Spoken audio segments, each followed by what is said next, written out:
The cockpit of United Flight 192-4 erupted into chaos 30 seconds before takeoff. A German shepherd named Titan exploded through the door, his deep, guttural barks reverberating off the narrow walls as he lunged toward the control panel. His handler, Officer Ethan Carter, shouted command Titan out. Back! But the dog ignored him, claws scraping against the metal floor as he forced his snout into a sealed maintenance hatch behind the captain's seat. The veteran pilot, Captain Daniel Hayes, froze mid-checklist, his hands hovering over the throttle as the co-pilot, Mia Torres, stumbled back, her clipboard clattering to the ground. Titan's teeth clamped onto the panel's edge, wrenching it free with a shriek of metal that sent a chill through everyone on board. What spilled out from that hidden compartment wasn't just a shock, it was a nightmare that could have ended every life on that plane. A man, contorted like a broken doll, tumbled into the open, his wild eyes glinting with intent and a silenced pistol clutched in his trembling hand. Ethan Carter didn't hesitate. "Federal officer, drop it," he roared, drawing his Glock 19 as Titan snarled, hackles raised. The intruder lunged, but Titan was faster, slamming into him with the force of a freight train, pinning him to the cockpit floor. Captain Hayes stumbled back, his face ashen, muttering, "What the hell is this?" as alarms blared and the cabin crew's panicked voices crackled over the intercom. The flight was grounded before it ever left the tarmac at Denver International Airport, but the real story, the one that would unravel a web of corruption, betrayal, and near catastrophe, had only just begun. Ethan Carter adjusted his Kevlar vest in the flickering fluorescent light of Denver International's terminal Acer VYC corridor. It was 5:47 a.m., the kind of hour where the airport felt like a ghost town empty save for the hum of machinery and the occasional shuffle of overnight staff. At his side, Titan moved with the precision of a soldier, his black and tan coat gleaming under the dim lights, ears swiveling like radar dishes. Ethan felt the familiar weight of their bond, a partnership forged over 4 years of relentless training and 2 tours with the Army's K-9 unit in Iraq. "You picking up something, buddy?" he whispered, catching Titan's sharp glance before the dog resumed his scan of the corridor. They didn't need words. Their communication was a language of glances, subtle shifts, and trust. Ethan had been with the Denver Airport Police K-9 unit for 3 years now, a natural shift after Leah VYing the military. The stakes here were different, but no less real smugglers, explosives, human traffickers, all lurking beneath the polished surface of air travel. Today, though, the air felt he charged with something he couldn't name. Captain Sarah Nguyen approached, her boots clicking against the tile, a tablet glowing in her hand. "Carter, U.S. Marshal Emily Grant's team is at Gate C-12. They're waiting on your final sweep before they move their asset." "On it," Ethan replied, his voice steady despite the unease gnawing at him. "Corridor's clear so far. Titan and I will hit the jetway next." Nguyen nodded, her dark eyes flicking to the dog. "Grant's on edge. This isn't a standard transport value witness. Multiple threats on his life. No room for error." At Gate C-12, Marshal Emily Grant stood like a statue, her sharp features cutting through the early morning haze as she briefed her team. She was a legend in the Marshal Sayre VYC 6 years without a single lost witness, a record built on steel nerves and meticulous planning. Ethan approached, Titan at his heel, and she turned, offering a handshake that felt like a VYC. "Officer Carter, good to see you. We're MOVYing Daniel Pierce today. 3 attempts on his life in the past month. His testimony could dismantle a trafficking ring out of Seattle. We've got chatter that Victor Reyes' crew is desperate to stop him." Ethan studied the tactical map on her tablet as she traced their route. Sayre VYC tunnel to the North Jetway, then straight onto United 1924. Plane's been locked down since midnight. She pointed through a reinforced window at a wiry man in his late 30s, Daniel Pierce, their asset. He looked unremarkable, thinning blonde hair, a cheap suit, hands fidgeting with a pen. Hard to believe this nervous accountant held the keys to a criminal empire. Pierce has ledgers, Grant continued, her voice low. Names, dates, offshore accounts enough to put Reyes and half his lieutenants away for life. He's our golden ticket, and they know it. Ethan nodded, feeling Titan shift beside him, the dog's subtle press against his leg a signal of readiness. Flight leaves at 0700, Grant said, checking her watch. We board first, secure Pierce in business class. You and Titan take the forward cabin. Weather's a wild card, storms rolling into Seattle by tonight. If we miss our slot, we're stuck. The Boeing 737 sat quietly at gate C-12, its engines cold, the jetway sealed off from CIV Wiley in traffic. Captain Daniel Hayes met Ethan at the aircraft door, his salt and pepper hair catching the light as he re-VYEU'd his charts. Officer Carter, Denver K-9, Ethan said, flashing his badge. We need to sweep the plane before your VIP boards. Hayes nodded, his calm demeanor unshaken despite the tension. Crews briefed. We're on a tight clock. Seattle's forecasting gale force winds by 1800. Any delay, and we're rerouting to Portland. Ethan and Titan began their sweep, MOVYing methodically from the tail to the nose. The cabin was pristine rows of empty seats. Overhead bins clicked shut, the faint scent of industrial cleaner lingering. But as they neared the cockpit, Titan's posture changed. His shoulders stiffened, his nose twitched, and his eyes locked on the bulkhead behind the captain's seat. "What's up, boy?" Ethan murmured, GIVYing the hand signal to investigate.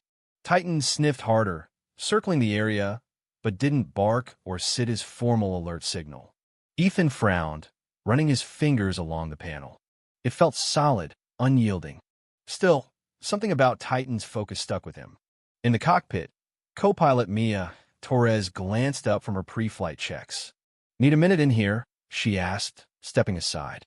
Ethan nodded, and Titan zeroed in again, nose pressed to the seam of the maintenance hatch. Ethan tapped at metal, flush, no OBVYS signs of tampering. "Anything recent in there?" he asked Hayes, who'd returned from the galley. "Electrical systems," Hayes replied, glancing at his watch. "Last maintenance was 2 weeks ago. Standard log. Nothing unusual." Titan sat back, silent, but his gaze didn't waver. Ethan filed it away, uneasy. "Looks clear," he told Hayes, though doubt gnawed at him. "We'll do one more pass after boarding." Hayes sighed, impatience creeping into his tone. "Officer, I get the diligence, but that storm's not waiting. We need to push back by 0650 or we're grounded."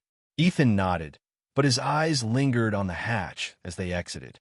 Back at the gate, Grant was prepping Pierce for the move. The accountant looked worse up close, pale, sweat beading on his forehead, his voice a shaky whisper. "Is the flight still on? I heard about the weather." Grant's tone was firm but soothing.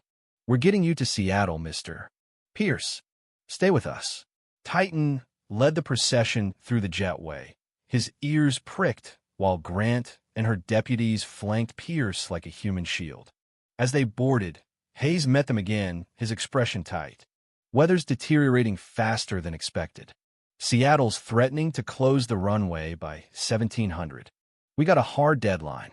Pierce settled into his seat, Grant beside him, while Ethan positioned Titan near the cockpit door.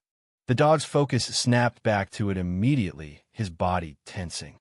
"I need to check the cockpit again," Ethan told Grant, who frowned but nodded. "Make it fast. Passengers start in 10.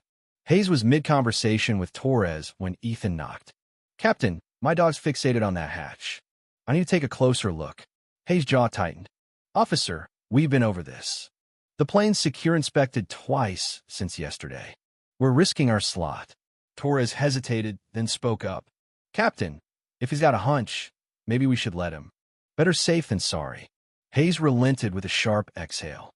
5 minutes. That's it. Titan zeroed in on the hatch, nose pressed to the seam, a low whine escaping his throat, a rare sound Ethan knew meant urgency. "What's behind this?" Ethan asked, kneeling. "Wiring of VY Onyx standard stuff," Torres said. "Only open for scheduled maintenance." Ethan traced the edges, noticing faint scratches on the screws, a hairline gap that shouldn't be there. "This has been touched recently," he said, voice low. "Not according to the log," Hayes snapped, but his confidence faltered as Ethan pointed out the marks. Ground control crackled over the radio. "United 1924, departure slots at risk. Weather's closing in." Hayes glared at Ethan. "We're out of time. Either prove it's a threat or we roll." Ethan met Titan's steady gaze. For years, hundreds of missions as dog had never been wrong. "Hold the plane," he said, tone ironclad. "I'm opening it." "You're insane," Hayes barked, but Grant appeared in the doorway, sensing the shift. "What's happening?" Ethan didn't break eye contact with the hatch. "Titan's locked on. I think it's been tampered with." Grant's eyes narrowed. "Confirmed threat." "Not yet," Ethan admitted, "but he's never this intense for nothing." Hayes threw up his hands. "This is madness delaying a flight over a dog's hunch." Grant cut in, decisive. "Carter, you've got 7 minutes while we board. Find something, or we go." Maintenance arrived with tools, and Ethan pried at the hatch. The screws turned far too easily for an aircraft component meant to withstand flight stress. Titan's whine grew sharper as the panel popped free, revealing a tangle of wires and circuit boards. At first, it looked normal until Ethan's flashlight caught a glint of something off, a backplate shinier than the rest, with no dust or wear. "This isn't original," he said, pointing. Torres leaned in, nodding slowly. "He's right, it's newer." Hayes scoffed. "Repairs happen," but Ethan cut him off. "Not undocumented ones." Titan pawed at the edge, whining louder, and Ethan reached deeper. Hayes protested. "You're not certified." But before he could finish, Titan lunged, barking ferociously, his paws slamming against the backplate. It buckled under the pressure, popping loose with a metallic clang.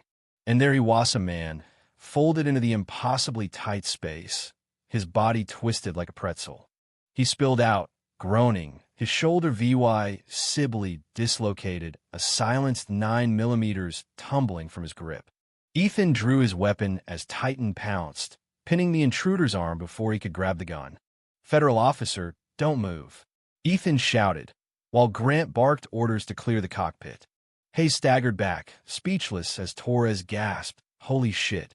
The man thrashed, but Titan held firm, teeth locked on his sleeve. Ethan secured the pistola's sleek, polymer-framed piece designed to evade scanners and handed it to Grant. "Recognize him?" he asked.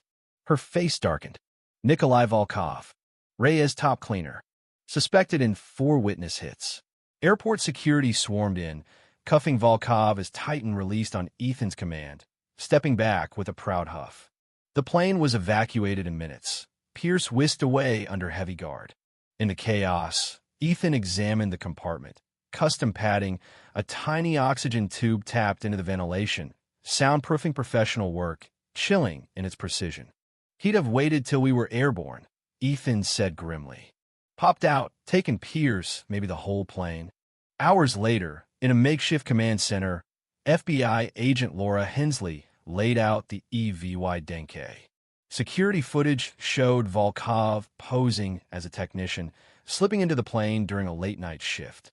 "He knew Pierce's flight, someone leaked it," Hensley said. Grant's jaw tightened. "We've got Mole. We're tearing apart our team's access logs." Captain Hayes approached Ethan as the debrief wrapped, his earlier skepticism gone. "Officer, I owe you an apology. I didn't trust your dojo you. I was wrong." Ethan shook his hand. "You were doing your job, Captain." "So was I." Hayes glanced at Titan, resting nearby with a chew toy. "That dog's a damn miracle." Pierce made it to Seattle VY, a fortified convoy, testifying the next day. Volkov cracked under interrogation, naming a Marshal Sayre VYC insiderate junior deputy bribed by Reyes. The case broke wide open, and Ethan and Titan returned to their station, the German shepherd gnawing happily on his reward. Hayes' words lingered. "Sometimes the best instrument isn't on the dashboard, it's got 4 legs and a hell of a nose." For Ethan, it was simpler. Trust your partner, human or not. That trust had saved them all.